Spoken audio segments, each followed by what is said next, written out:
পাঠ করছি ফিরোজ আহমেদের কবিতা বাতিঘরের ঠিকানা। আমি তোমাকে ভুলেই ছিলাম এতকাল,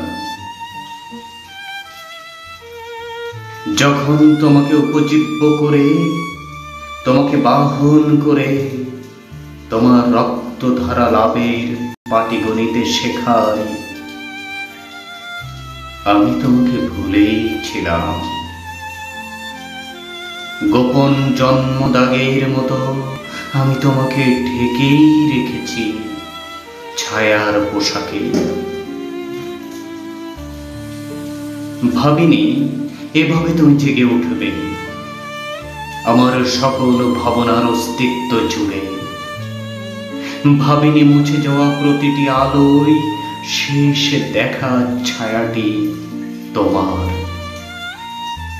সকল অন্ধকার ঠেলে একটি আঙুল মাস্তুলের মতো জেগে উঠবে জাতির আকাশে। দেখো পিতা, চারপাশে কেমন অন্ধকার, আমাদের কোনো বৃক্ষ নেই, শুধু লতা গুল্মের ছড়াছড়ি। সূর্যকে ভাগ করে নিয়ে যাচ্ছে কালো ক্লাইবের দল। জাতীয়তাবাদের কবর দেয়া গেলে উপনিবেশ হাসে দারুণ উল্লাসে। তোমাকে ভেঙে দিলে কিছুই থাকে না, তাই এই অন্ধকারে তোমার আঙুল ধরে আছি। আর কোনো বাতি ঘরের ঠিকানা আমাদের জানা নেই। তোমার নাম যারা জপমালার মতো এত কাল জপেছে, লাভে ও লোভে পোস্টার ফেস্টুনে তুমি ঝুলেছিলে দীর্ঘকাল। আমি তোমাকে ডাকতে আসিনি, ভেবেছি মন্দিরে আগুন না লাগলে কুম্ভকর্ণকে ডেকে লাভ নেই। তোমার দীর্ঘ ঘুম শেষে আজ আমি তোমাকে ডাকতে এসেছি।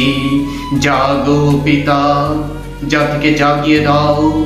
তুমি ছাড়াই জাতির কোনো হারকিউলিস নাই। বিজাতি বেশ্যার দল যখন নিয়ম শেখায় সভ্যতার কারো পাঠ। একে একে মুছে যায় মানচিত্র, পতাকা, রবি ঠাকুরের সুর। তুমি ছাড়া আমি কোনো সংকেত দেখি না। দেখি না মহাকাশ থেকে আসা আলোর যোগান। সব গান থেমে গেলে তুমি থাকো রাত শেষে সূর্য সমান। এখানে যুগে যুগে এই শ্যামল ভূমিতে বারবার হানা দিয়েছে রক্ত খেকো প্রাণী। তাদের ঝুলিয়ে কখনো শিক্ষা, কখনো শান্তির বাণী। আমরা দেখেছি বটতলায় যেখানে মেলা বসত, সেখানে মুখস্থ প্রিয় তোতা পাখিরা কিভাবে কিচির মিচির করে, কিভাবে বাউলের গান থেমে যায়। শুধু তোমার নিশানা ধরে তোমারই আওরঙ্গজেব বসে থাকে জুলুমের ইতিহাসে। অথচ প্রগতির নামটা পড়তে আমরা চেয়েছিলাম কোরাছের সুর ধরুক তিনি প্রথম। দেখো পিতা, এই সব অন্ধকারের কোনো নামটা নাই। তোমাকে ডুবিয়ে দিতে গিয়ে ভাসিয়ে দিয়েছে। এখন দেশময় ভেসে আছো তুমি, মানচিত্র জুড়ে তোমারই উপস্থিতি। তোমাকে বিচ্ছিন্ন করেছে যারা হিমালয়কে টেনে নামিয়েছে হাঁটুর সমান্তরালে। আকাশকে রসুই ঘর আর সূর্যকে বানিয়েছে বুক পকেটের আবদ্ধ জোনাকি। তাদের ভালোবাসার পাপ ডিঙিয়ে তোমার পরিচয় হোক মুক্তির সনদে। এসো পিতা, এই কার অন্ধকারে তুমি ছাড়া আমাদের দ্বিতীয় সূর্য নেই। যখন আমাদের চারপাশ থেকে ঘিরে ধরেছে ক্ষুধার্ত অজগর, সম্মিলিত প্রচেষ্টার ডাক দিতে যে কণ্ঠ লাগে সে শুধু তোমারই আছে।